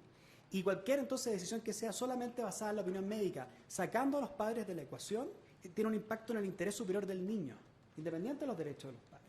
Porque los niños, no solo los niños, nosotros también, vivimos en relaciones de dependencia. Nos constituyen relaciones con otros. Y los niños en particular, obviamente que requieren una incorporación de los padres en la respuesta a sus problemas, sus desafíos, y también, obviamente, sus decisiones de autonomía pasan por una conversación con sus padres. De modo tal que si el tribunal excluye a los padres de esta conversación, probablemente el resultado va a ser una definición que lo que podría hacer es salvar el tema de vida o salud, pero básicamente tener un impacto en la vida diaria del niño porque no se incluyó una respuesta que trate de disminuir el impacto respecto del contexto de vida o comunidad en el que el niño vive. Gracias. Muchas gracias. Bueno, muchísimas gracias. Yo voy a tratar de hacer énfasis en los aspectos bioéticos del caso de Clara, que es la niña que comentábamos que va a recibir una transfusión o que recibió transfusiones sanguíneas para tratar el cáncer, ¿sí? ¿Por qué normalmente o por qué solemos, en el caso del adulto, no poder imponer un tratamiento? Es decir, alguien que está enfermo de cáncer, en el momento que lo decida, puede decidir suspender un tratamiento. Es la autonomía del paciente la que está funcionando ahí. La ética clínica tiene esta autonomía como uno de sus principios, ¿sí? Respetar los deseos del paciente respecto a sus propios deseos, sus propios planes, ¿sí? Que cuando alguien decide suspenderlo no se suele poner en duda su decisión, siempre y cuando no esté o no haya sospecha de que sea incompetente para tomar esa decisión, ¿sí? Sí, es el caso que podemos tomar esa decisión, decidir firmar una orden de no resucitar en caso de estar ya muy enfermos, ¿sí? ¿Qué pasa en este caso cuando es una niña por quien están tomando la decisión? Es decir, ya hablaron un poco sobre que no conocimos la opinión de la niña en este caso, pero es una decisión que se toma y se toma por ella. ¿Cómo son distintos en este caso? Y bueno, está detrás de esto el interés superior de la niña, ¿no? Pero creo que antes de llegar a este punto que fue una emergencia, hay cosas que las instituciones de salud pueden hacer para ofrecer cuidados de salud que sean sensibles culturalmente. Es decir, este caso se desarrolla en Chihuahua, las poblaciones rarámuri que están ahí pueden tener acceso, por ejemplo, a hospitales interculturales donde el tratamiento que se ofrece sea sensible a las necesidades, a las formas de vida y muerte de las personas. Igualmente es en el caso de una minoría religiosa como los Testigos de Jehová. Aquí en la Ciudad de México, por ejemplo, hospitales como el de cardiología en el Centro Médico Nacional del Siglo XXI está preparado con técnicas para operar sin sangre o haciendo que la transfusión sea la última de las opciones, ¿sí? Y con esto es muchas veces posible obtener el consentimiento informado del paciente, ¿sí? Pero ¿por qué o cuál es el motivo que orilló a esta decisión a los médicos a la hora de haber sido negado el consentimiento informado, ¿sí? Bueno, estaba la vida de Clara en peligro y parece que eso es suficiente para que se pida al Estado intervenir en este caso, ¿sí? El derecho a la vida y la salud de Clara hicieron que fuera una medida perfectamente justificada, ¿sí? Pero como mencionaba Beatriz, necesitamos ver y poner atención, por ejemplo, en este momento que fue un momento de emergencia y lo que va a venir después, un tratamiento de quimioterapia, por ejemplo, donde ya el nivel de urgencia no es el mismo, ¿no? Un tratamiento, llevado a lo largo de meses, donde la familia no esté opuesta, corre el riesgo de no tener adherencia terapéutica, que no se siga el tratamiento al pie de la letra, y esto abra, digamos, la posibilidad de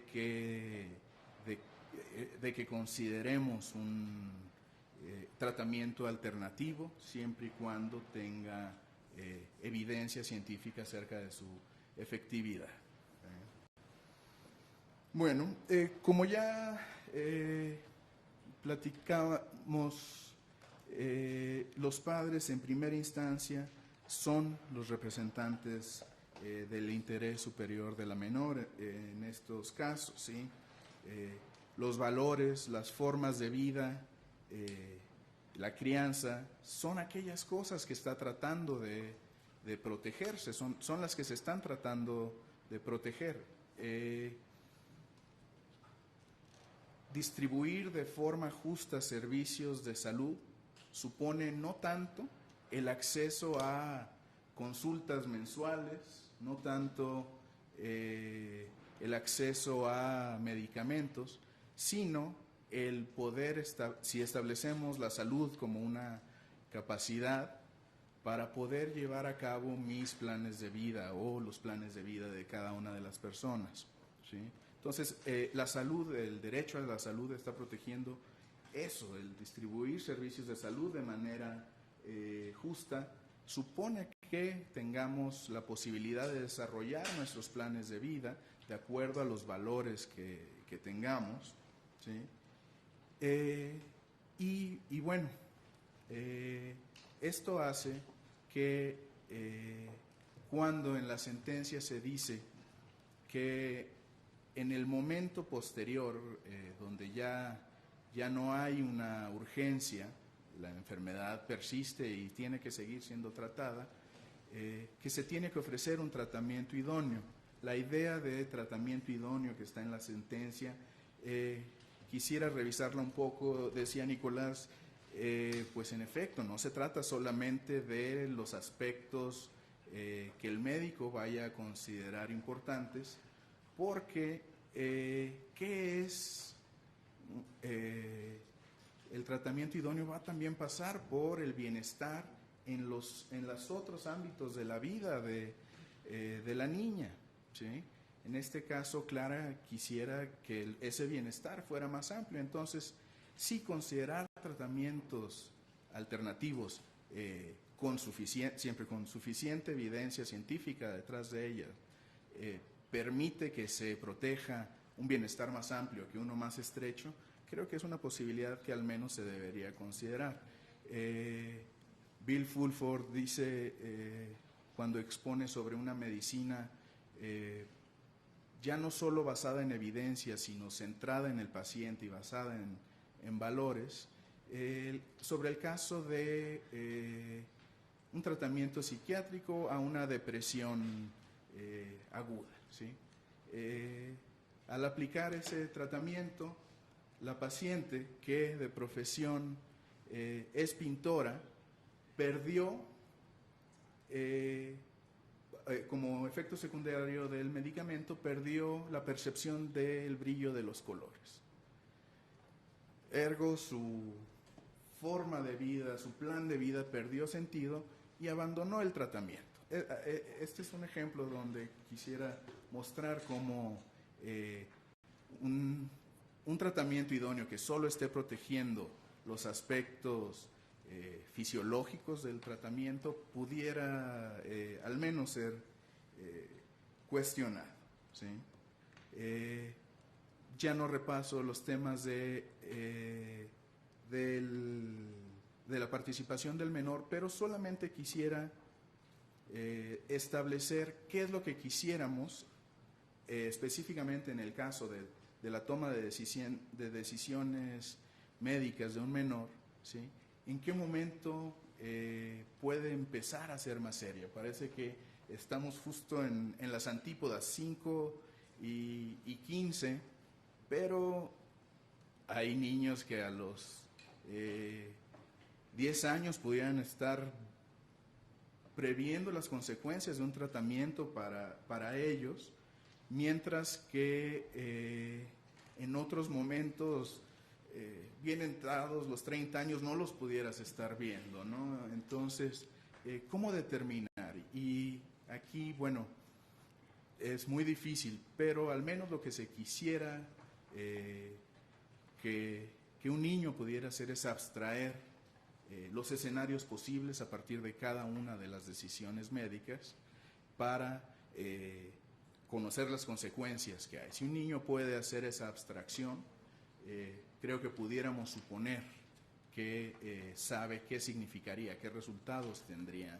para su vida esas decisiones, ¿sí? Y bueno, ¿cómo hacer que este problema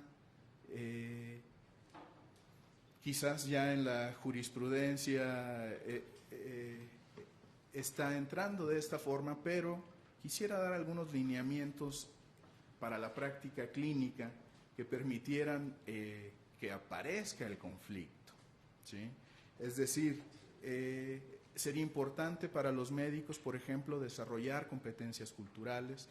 Mencionaba un poco el caso de pues los hospitales, las clínicas en zonas rurales de Chihuahua. Pues si hay población indígena cerca, conocer las concepciones culturales en general de las poblaciones que les toca atender, ¿sí? Ese es muy importante, un diálogo intercultural donde se entienda que a pesar de tener valoraciones distintas, en un caso como la vida y la muerte de Clara, que se comparten, que hay fines que están compartidos, y esto permite que se estreche la relación médico-paciente, tratar de establecer que haya medidas, y esto hace, por un lado, que la responsabilidad parental sea compartida, que los padres no se sientan solos. Piensen en el rechazo que pueden sentir los padres que están en una situación así. Como se estableció, no es que hubiera negligencia de ningún tipo, pero a pesar de tener valoraciones, el poder establecer que hay finalidades distintas entre el personal de salud en general, médicos, enfermeros, y la familia, creo que establece una diversidad, un cuidado clínico que sea sensible a la diversidad cultural. Sí. Sería todo. Muchas gracias. Muchas gracias a todos los ponentes. Más o menos nos explica la dinámica. Vamos a abrir la sesión a preguntas. Y por respeto al tiempo y por respeto a los demás, les voy a pedir que sean muy breves. Tomaremos 3 preguntas. Les pido por favor que la dirijan. Les voy a pedir por favor que dirijan sus preguntas a algún ponente si así lo quieren. Y cuando digo preguntas es que de verdad se puedan poner entre signos de interrogación. Y entonces tomaremos 3, permitiremos respuestas de las 3, y si nos da tiempo tomaremos otras 3. Las que no den tiempo de contestar, les pido por favor las anoten en las tarjetas y trataremos de hacerles llegar las respuestas. ¿Alguien tiene alguna pregunta? Una por acá, otra por allá y otra por aquí. Por favor, no sé si hay que pasar en... Si quieres así. No,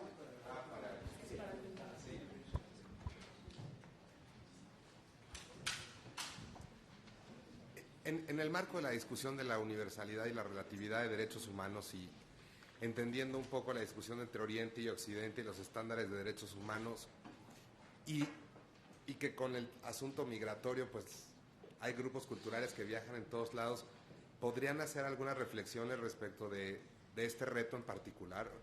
Porque la premisa de invocar, digamos, los tratados internacionales se entiende rápido, pero me parece que es un reto muy importante porque la diversidad de religiones empieza a ser un caso importante en la construcción de sociedades, y es algo que me parece que vale la pena una reflexión. Es todo.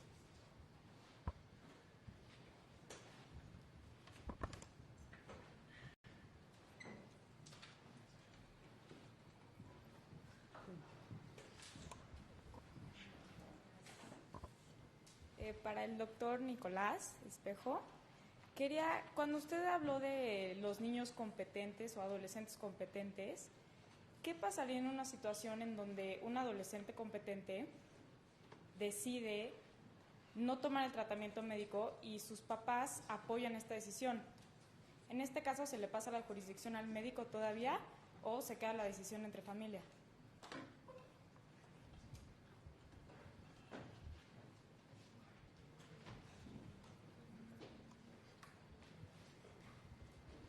Pregunta para el doctor Espejo también.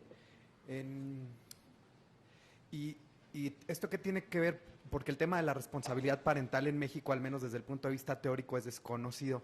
Cuando escuchamos, y porque aquí estamos en una universidad, responsabilidad parental, usualmente en el litigio el abogado o el estudiante dice qué responsabilidad parental, pero cuando hablamos de patria potestad queda como muy claro. Entonces, la pregunta sería aquí y a la luz de los criterios jurisprudenciales que ya nos hablan de que la patria potestad es una función en México, ¿qué conveniente sería suprimir el término patria potestad e incorporar el término responsabilidad parental en nuestro ordenamiento jurídico para volverlo más acorde con estos estándares internacionales?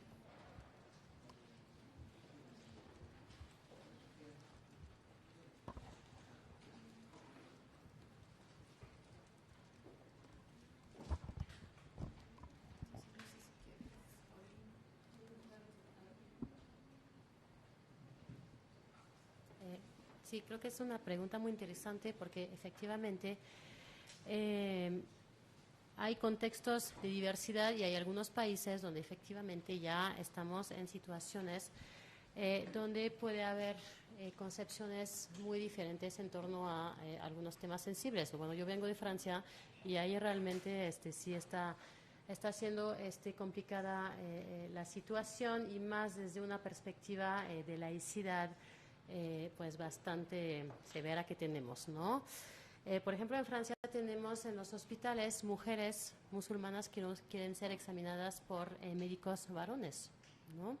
Entonces, eso pues obviamente plantea algunos problemas y pues hay una primera solución que es decir que no hay ninguna manera de hacer este tipo de cosas porque somos en una república laica donde valoramos la mixidad social, o al contrario pues buscar alternativas para pues permitir que pues las pacientes en este caso puedan acceder a su derecho a la salud en condiciones que sean compatibles con sus propias convicciones religiosas, ¿no?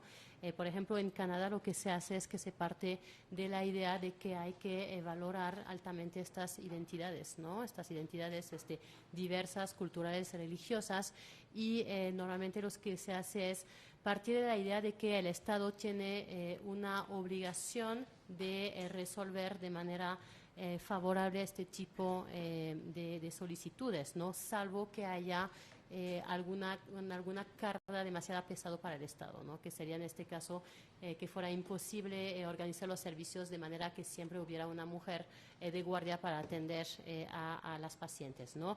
En Francia pues tenemos un concepto de laicidad que pues nos cuesta mucho trabajo pues avanzar en estos temas por las criptaciones que existen en la materia y pues sí a considerar que pues en estos casos es muy importante de conservar esta idea de mixidad social, ¿no? Entonces, desde este punto de vista sí está siendo complicado, ¿no? Otro ejemplo es el de las mutilaciones genitales, ¿no? Sabemos que en varios países de África o de Asia pues es una práctica común de que pues las niñas se someten a este tipo de procedimientos.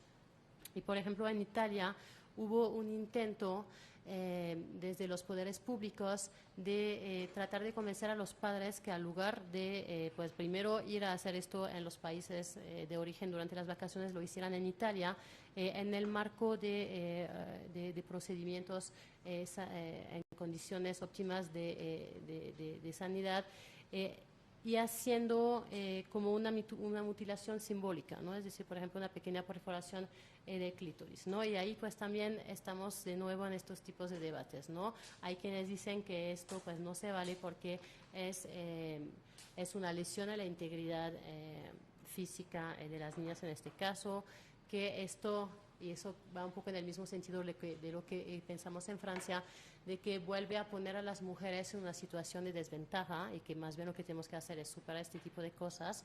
Y del otro lado, pues hay quienes consideran que, pues no, que deberíamos poder llegar a este tipo de soluciones, como se decía hace rato, de sensibilidad clínica, o no sé cómo lo dijiste, ¿no?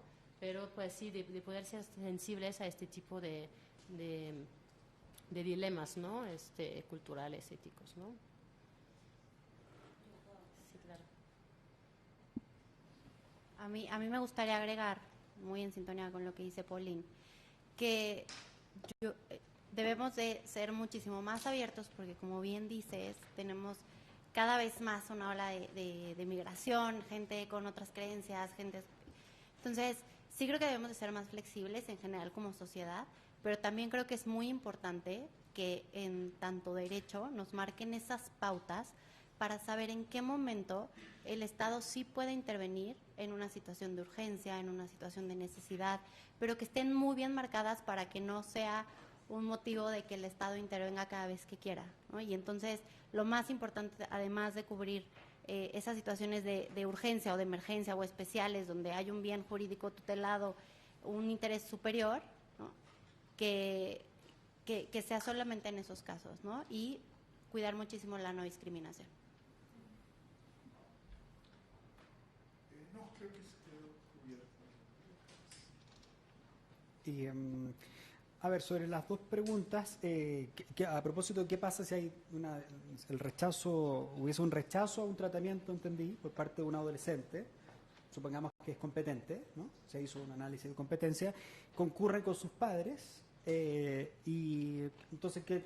¿Aceptamos solo eso y punto? ¿Sí? Esa sería la pregunta, entiendo, ¿no es cierto? Bien. Primero, si es que no llega al tribunal, o sea, si no lo remite la autoridad que probablemente tiene que estar en desacuerdo con esto, no va a llegar al tribunal, ¿no? Entonces, probablemente hay muchas decisiones que se toman que no se judicializan.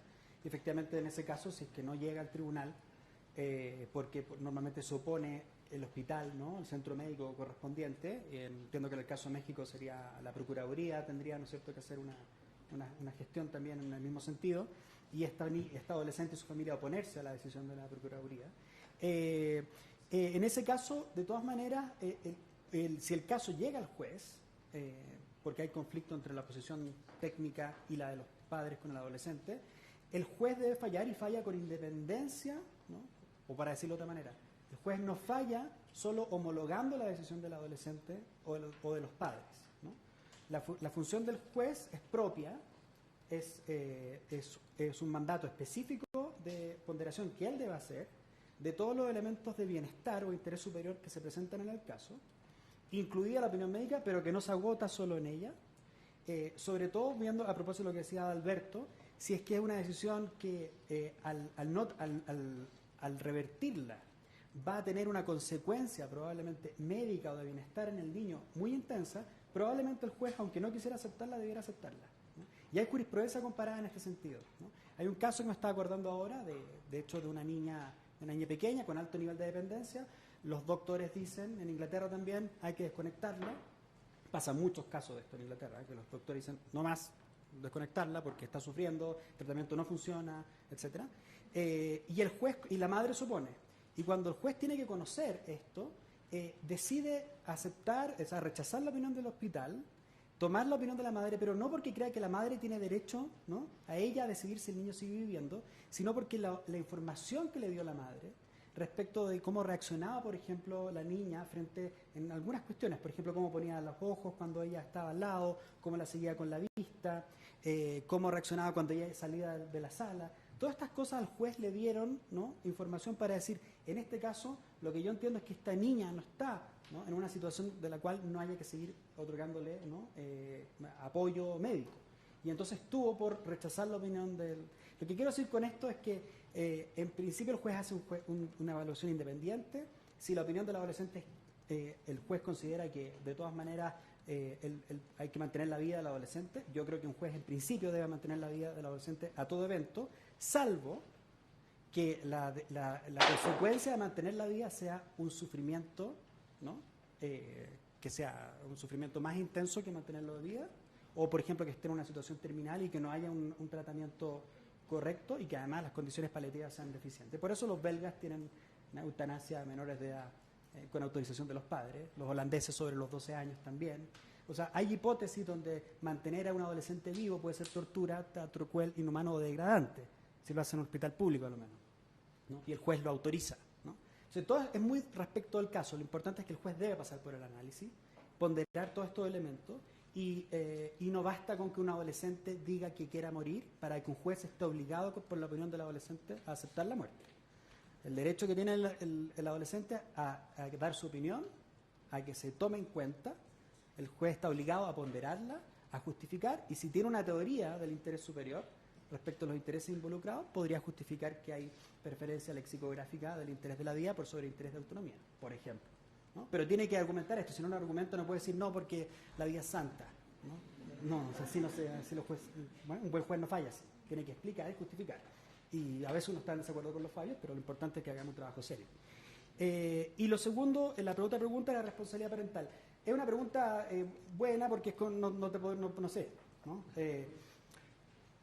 Del hecho que en la legislación mexicana, por ejemplo, se reconociese formalmente la institución de la responsabilidad parental, podría ayudar para que, desde la perspectiva de la interpretación, ¿no?, uno tuviera esa institución para poder desarrollar, ¿no es cierto?, una jurisprudencia o no, que sea más acorde a estas ideas que estamos discutiendo acá.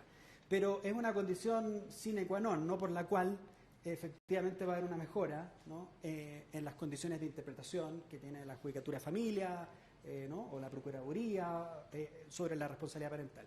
Hay países que ya lo han hecho. El Código Civil y Comercial de Argentina, por ejemplo, ya habla de responsabilidad parental, ¿no? A mí no me gusta la expresión potestad porque, como decía Maquiavelo, ¿no?, una cosa es la potestas y otra es la autoritas, los romanos antes que él, a quien él seguía, y la potestad es puro poder. En cambio, la autoridad es legitimidad. Entonces, la responsabilidad, si es que es el ejercicio de un deber orientado a una función y que eventualmente puede ser testeado por un tercero, dejó de ser potestad. Y por eso el niño no está bajo el dominio de su padre o el adulto responsable, ¿no? No está in potestas sunt, ¿no? Pero pareciera que en el derecho civil tradicional lo que quiere es eso, que está in potestas sunt, porque precisamente los niños, cuando se crea la patria potestad, no tienen estatus de personas legales, ¿no? Entonces, por eso se puede disponer de muchos aspectos de ellos y de sus bienes. Entonces, cuando se modifica el estatus legal del niño, la institución de familia queda atrás. Entonces, lo que hay que hacer es forzarla para que sea coherente con una idea de responsabilidad, cuidado, ¿no?, de el privilegio de ese cuidado preferente, a la vez que hay una persona que tiene estatus y sobre la cual no se puede tener potestad, porque la potestad es capricho, ¿no? Hegel, ¿no?, el amo benevolente, ¿no? Ahora puedes salir, ahora puedes hacer esto, ahora te puedes cortar el pelo, ahora puedes tener esta religión, si es que yo no te lo autorizo. Y es una relación de dominación, no de cuidado ni de autoridad. Entonces, vamos a tomar 3 preguntas más. Una por acá, otra por allá. ¿Alguien más? Y allá. Buenas tardes. Una pregunta para Nicolás también. ¿Cómo conjugarías el argumento paternalista a la Garzón Valdés con el tema de responsabilidad parental? Es decir, ¿crees que puede existir al menos un conjunto pequeño, reducido, no lo sé, de casos en los que las necesidades básicas de las personas de que hablemos, por ejemplo de menores, estén en peligro? Necesidades elementales básicas. Y el caso de Testigos de Jehová es un caso de estos, ¿no? ¿No será que el argumento que la Corte, aunque no lo dijo expresamente, aunque aquí está Ana María, nos podría aclarar, es un argumento paternalista justificado? Porque hay paternalismo que no está justificado, pero hay otro que está justificado. Y lo relaciono con el tema de las vacunas. Creo que a veces en el ejercicio o en el malentendimiento, no lo sé, ¿qué opinan ustedes?, de esta responsabilidad parental, empezamos a ceder, y utilizo el verbo ceder, civilizatoriamente bienes ganados, ¿no?, al fanatismo, a la mala información, al Internet. Y la gente empieza a no vacunar a los hijos y tenemos las consecuencias que ya estamos viendo en Estados Unidos, porque ejercieron esa suerte de derecho, de titularidad, para decir, no, a mi hijo no se le vacuna y él está de acuerdo porque soy su madre, qué sé yo. Y vamos, sin ese tipo de casos extremos, yo estoy de acuerdo con la responsabilidad. Me gustó mucho el concepto, que yo no soy experto en esos temas, concepto que manejaste, Paulín, que es el de la gradualidad, ¿no? De la autonomía gradual, algo así, progresiva. Está bien. Eso me suena muy bien, pero si es progresiva, eso quiere decir que habrá un grado 0 y un grado 10, un grado 100. En los grados 0, ¿podría estar justificado un argumento paternalista?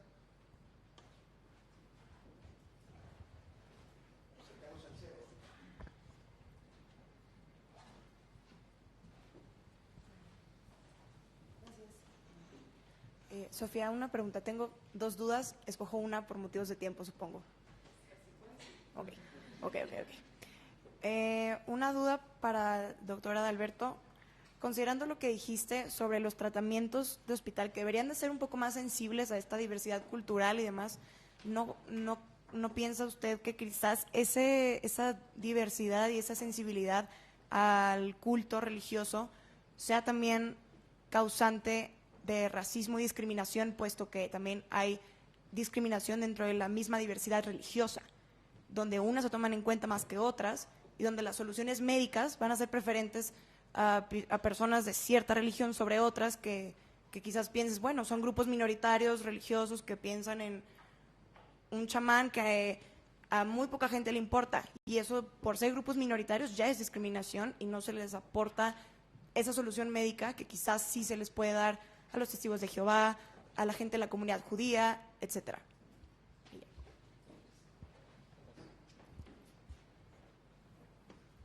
Gracias. ¿Cómo debería responder el Estado a los movimientos antivacunas que, si bien no ponen en peligro a un niño en un futuro inmediato, sí lo hacen pues a lo largo de su vida? Por ejemplo, con enfermedades como el sarampión, que ya existe una vacuna gratuita y que aún así hay gente que pues no vacuna a sus hijos.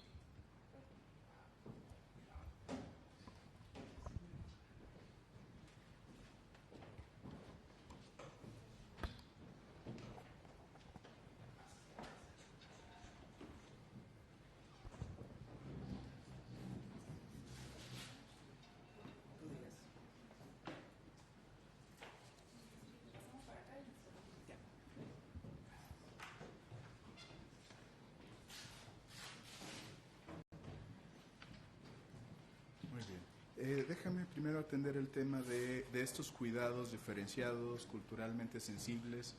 En efecto, hay grupos religiosos, por ejemplo, que han podido financiar investigación sobre ciertos tratamientos, ¿sí? Lo cual nos da un respaldo importante a esos tratamientos, que un médico los pueda utilizar sin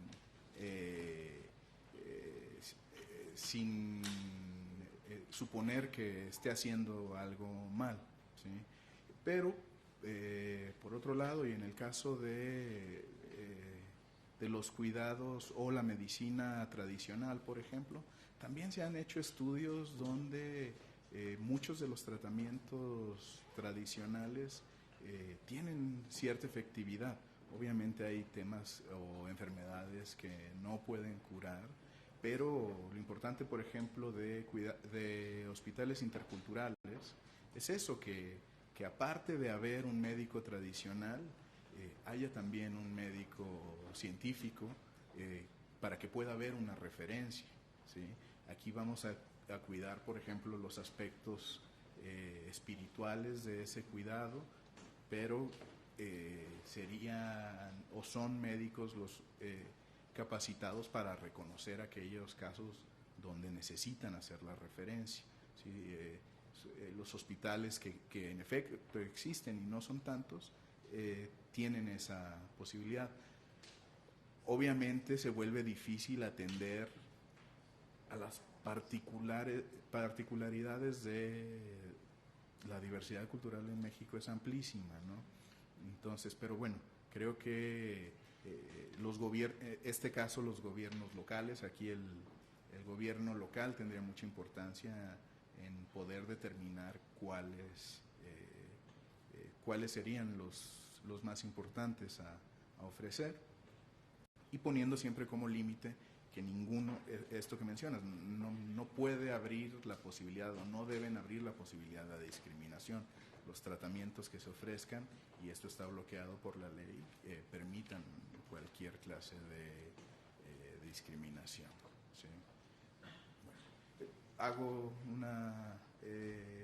un comentario sobre el tema de las vacunas.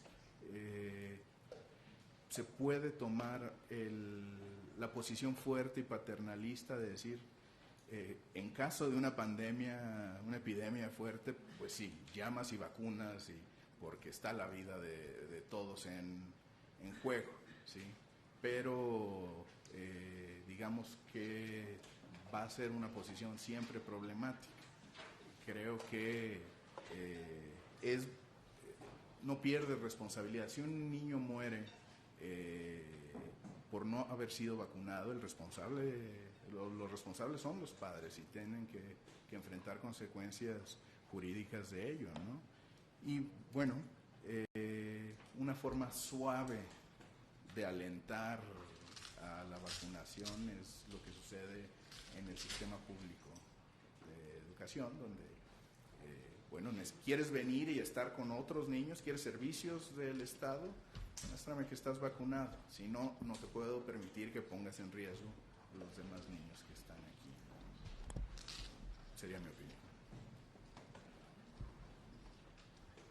Nada más para agregar, en cuanto al tema de las vacunas, y muy en consonancia con lo que dice Adalberto, por ejemplo, o sea, definitivamente en cuestión estrictamente jurídica y legal, no hay un procedimiento tal cual para esta situación, ¿no? Entonces, ¿puede el Estado transgredir la autonomía de la familia? Pues no. No o no cuándo, ¿no? Entonces, si se convierte en un problema grave general de salud, donde la población estamos viviendo una situación, ahí tal vez sí. ¿Cómo? A través de ciertos lineamientos, ¿no? Ahora, algo muy interesante que pasa actualmente es, bueno, ¿quieres estudiar en esta escuela? Pues aquí está la cartilla de vacunación y me tienes que presentar una copia de que estás con todas las vacunas vigentes, ¿no? Si no tienes la copia de la cartilla, pues entonces no puedes entrar a esta escuela. Y es un tipo de sanción muchísimo más ligera, pero puedes irte a otros lugares, no te estamos discriminando, no estamos impidiéndote la educación, puedes irte a otros lugares, pero simplemente aquí no vas a poder estar, ¿no? Entonces es una de las maneras en las cuales se puede pasar esta situación. Bueno, yo creo que tengo una posición más dura sobre las vacunas, porque no es un asunto simplemente individual o familiar, sino que tiene repercusiones sociales muy importantes, ¿no? Es decir, se necesita llegar a una tasa alta de vacunación para que haya una inmunidad de grupo, ¿no? Y esto, el desarrollo de enfermedades, como lo vemos en Occidente con sarampión, pero también el regreso de la polio en algunos países, pues eso no solamente afecta a las personas que no están vacunadas, sino que pueden afectar, por ejemplo, a bebés que todavía no tienen la edad para ser vacunados, ¿no? Entonces, tradicionalmente, en las últimas décadas, había pues bastante tolerancia por parte de los estados respecto a estas situaciones excepcionales donde se alegaba motivos religiosos, pero también hay todo el desarrollo de nuevos estilos de vida saludables, donde se explica que todo lo que es artificial es malo, etcétera, etcétera, ¿no? Entonces los estados normalmente cerraban los ojos y daban incluso permisos de no vacunación. Lo que vemos, por ejemplo, ahora en Estados Unidos es que Estados Unidos, que además tiene una tradición jurídica pues muy respetuosa de la libertad individual, ahí hay un cambio completo sobre estos temas, ¿no? Por ejemplo, en California, donde hubo un brote de sarampión hace unos años que empezó en Disneylandia, y donde se daba tradicionalmente exenciones de vacunación de manera muy fácil, ahora eso ya no existe y ahora hay una obligación de vacunar. Por ejemplo, también en España hubo un brote de sarampión en una comunidad así de estos estilos de vida naturales, y un juez falló en el sentido de una obligación de que los niños se sometieran a una vacuna obligatoria, ¿no?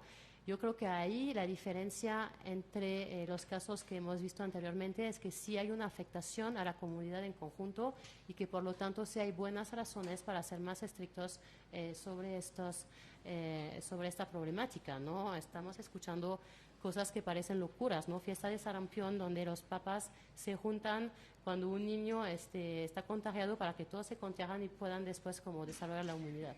Eso pues obviamente es muy grave para los niños desde un punto de vista individual, pero también para la comunidad en su conjunto. Sí, yo creo que todos somos antivacunas, sin complejos de ningún tipo. Y sí, solo para agregar, si un caso de un padre, ¿no?, o una madre que no quiere vacunar a su hijo llegase a la Corte Interamericana o a la Corte Europea de Derechos Humanos, lo rechazan, lo va a perder. Lo va a perder.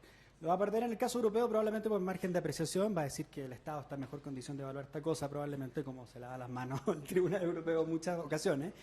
Pero si es que no, y quiere ir más adelante, porque es, a mi modo de ver, en la medida en que esto esté explícitamente basado en un antecedente legal, por ejemplo, la Ley de Protección Integral a los Derechos de los Niños, si es legal, si es objetivo, y no se aplica solo respecto de ciertos grupos, como una cacería, ¿no es cierto?, de persecución a ciertos grupos migrantes o refugiados o indígenas, ¿no?, sino que es objetiva, es razonable porque tiene una justificación de sanidad pública evidente, amparada en la ciencia, ¿no es cierto?, en la evidencia, ¿no?, y además parece ser estrictamente proporcional a lo que busca, ¿no es cierto?, que es que no es ninguna intervención adicional al ámbito de la responsabilidad parental, es estrictamente en aquello que dice mención, ¿no es cierto?, con la necesidad de contar con las inmunizaciones correctas. Sí. Con el caso de la transfusión sanguínea del testigo de Jehová, ¿qué es distinto? ¿Por qué sí le pedirías la opinión de la niña y acá no? El antivacuna, estamos pensando por qué, o hay una opinión del Estado por qué podría rechazar una cuestión de este tipo. Si el caso se judicializa, siempre hay que escuchar, siempre hay que tomar la opinión del niño. En toda materia, aunque tenga 6 meses.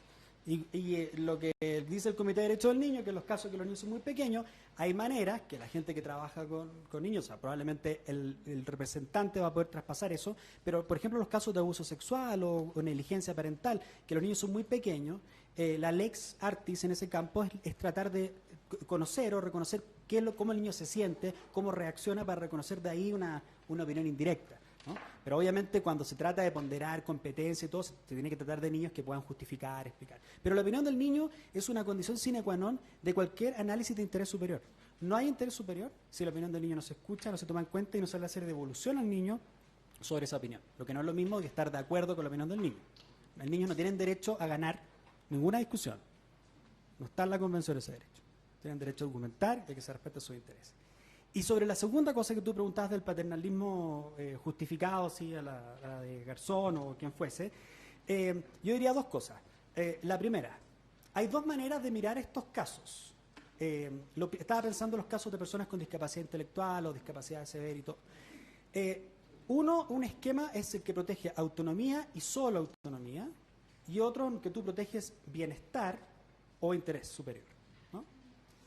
El modelo en temas de infancia que hemos escogido, nuestra lex artis en este mundillo, así de la infancia, la convención y todo, no es el primero. La convención no es una carta de autonomía, ¿no? Es una carta que lo que tiene al centro es el interés superior. Entonces la pregunta que sigue, ¿y qué es el interés superior? Entonces, ¿cuáles son los intereses que confluyen en el interés superior? Y los niños tienen distintos intereses.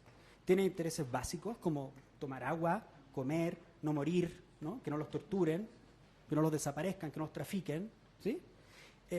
Y tienen derechos al desarrollo, que son sus derechos de educación, ¿no es cierto?, tener las condiciones de un país que tiene un sistema sistema de protección integral, el CIPINA, es la manifestación de la garantía primaria de un derecho al desarrollo, ¿no? Pero también tienen intereses por autonomía. Entonces no puede haber protección del interés superior si tú no escuchas, porque es la manera de saber cómo estás desplegando un respeto por la autonomía. Pero en el caso de los niños la autonomía es sui generis. Esta es la cuestión, no es cualquier autonomía, porque una consideración de bienestar tiene que velar por respetar la autonomía de hoy día, pero también la autonomía futura del niño. No quiero ir al colegio, ¿por qué? Porque soy competente, me doy cuenta y no quiero ir al colegio, ¿no? Y tengo 16 años y no lo voy a hacer, ¿no? Y mi derecho, y esto, si yo respeto solo autonomía, como lo hacían en los años 80 un grupo de intelectuales que eran los emancipadores de los derechos de los niños, que decían la historia de los niños es la misma de las mujeres, de los pueblos indígenas, de los afrodescendientes, porque han estado in potestas sunt respecto a sus padres, entonces hay que liberarlos dándoles libertad. Si los derechos son libertad, entonces los niños tienen que ser libres de los padres, tienen que ser libres de esa cosa que se llama responsabilidad parental, ¿sí? Ya es un absurdo, es un mal argumento, ¿no? Porque no describe correctamente lo que está en juego en los intereses humanos y menos respecto de ese grupo de seres humanos en la etapa de desarrollo vital en que se encuentran, ¿sí? Entonces, si tu estándar es interés superior, los intereses son diversos y solo uno tiene que ver con autonomía. Y si tienen que ver con autonomía, es una autonomía más dinámica, más compleja, ¿no? Y por eso entonces que yo creo que en un análisis así, tú puedes restringir un cierto curso de acción incluso cuando sea competente. Y solo para terminar, de hecho la jurisprudencia inglesa, que es la que yo más manejo en esto, cuando se dicta Gillick, el primer caso, que se dicta antes de la Children Act, de hecho, y se crea este criterio de competencia, básicamente Lord Fraser dice, los niños van avanzando en el desarrollo de su juicio moral, y llega un punto en que, aunque sigan siendo niños, en verdad son como nosotros. Entonces, un padre sensato no le va a decir, y tienes que hacer esto, porque ya esta persona llegó a ser competente, ¿no? Pero la jurisprudencia posterior de ese caso, lo que ha hecho es decir, sí, eso es súper relevante cuando el niño tiene que aceptar algo, pero cuando lo tiene que rechazar y las consecuencias del rechazo pudiesen comprometer intereses básicos, entonces parece que hay algo más complejo. Entonces es una forma de paternalismo, y yo prefiero, de esa perspectiva, la expresión autonomía dinámica y no autonomía progresiva. Porque la autonomía dinámica no es lineal, no solo vas avanzando en desarrollo del juicio moral, de las competencias morales, sino que tienes que ir adelante, pero también a veces venir atrás, ¿no? Para jugar en lo actual y lo futuro. Y ese es un concepto que ha desarrollado John Ekelar, que es un profesor inglés, bueno, no inglés, pero que ha hecho toda su carrera en Inglaterra, y que este concepto de dynamic self-determination, que es autonomía dinámica, y que construye estos como layers, estos niveles de intereses para describir la expresión best interests, que en inglés es con S al final, es plural. Si ustedes leen un texto, lo va a decir, no es best interest, es best interests. Entonces, lo que la pregunta es, entonces, what do you mean by interests? ¿No? ¿No? Es súper, como les gusta a los ingleses, analítica. La filosofía analítica les encanta jugar con las palabras todo el día, ¿no? Entonces, empiezan, bueno, ¿qué son los intereses? Y entonces ahí tú tienes que tener una teoría que describe quiénes son los niños. Y si tu teoría es, los niños son sujetos autónomos y lo único que les interesa son la autonomía de sus derechos, entonces es una muy pobre descripción de lo que son los niños. Los niños son mucho más complejos que eso, tienen relaciones. Y imagínate todo lo que significa eso para la filosofía feminista del cuidado, traerla acá, colación, etc. Digo esto, y perdona, Sofía, que me embalé, me emocioné, me embalé la traducción intercultural a propósito de mira, estamos ahora discutiendo en Chile, porque la Corte, ustedes saben, ha dictado jurisprudencia sobre la inconstitucionalidad de la interdicción en el Código Civil de México. Señalando que constituye sobre todo la interdicción absoluta, ¿no es cierto?, que priva, ¿no es cierto?, completamente de capacidad a una persona y desplaza toda dimensión de autonomía, toda, así como un tractor en una operación de ojo, ¿sí?, la desplaza a un tercero que define completamente lo que va a decir esa persona. Eso, acá y en Júpiter, es desproporcional. Ahora, la pregunta es qué se puede hacer, ¿no? Ya hay sistemas de apoyo, hay muchos países que han evolucionado en esta distinción. Nosotros estamos en esta discusión en Chile ahora con una ley que trata de hacer esto, muy parecido a lo que la Corte definió acá. Pero si tú leas, por ejemplo, la Convención de Personas con Discapacidad, el concepto y todo el movimiento de activistas de discapacidad intelectual, te van a decir, best interest, no way. ¿No? Lo que ellos quieren, el estándar es mejores deseos y preferencias, o ¿no? Wishes and preferences. Ese es el modelo. Entonces lo que dice, si la persona con discapacidad intelectual se le reconoce capacidad jurídica, entonces lo que hay que honrar son sus deseos y preferencias y no lo de un tercero, que es muy paternalista y querendón y buena onda sea, no va a definir por esa persona. Tiene que interpretar, tiene que darnos la mejor interpretación de sus deseos y preferencias cuando la persona no los puede explicar. Ese es un modelo que a mí me hace sentido en esta lógica, pero son adultos, ¿no? Son adultos, ¿no? Y lo que tú estás tratando es un modelo mucho más de autonomía. Y todo ese movimiento es un movimiento de autonomía. Si tú vieras la trayectoria del movimiento de discapacidad intelectual, es un movimiento por la autonomía.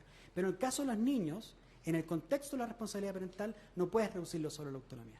Entonces es un ámbito donde el paternalismo, yo creo que más que paternalismo, una correcta interpretación del interés superior te puede permitir, ¿no es cierto?, modular estos distintos intereses en juego. Se acabó la sesión. Si les interesa saber más sobre sentencia de estado de interdicción. Es nuestra sesión en la Ibero el 19 de septiembre y me gustaría agradecer a los ponentes por esta gran plática y les voy a entregar un reconocimiento de parte de la Corte y del TEC de Monterrey.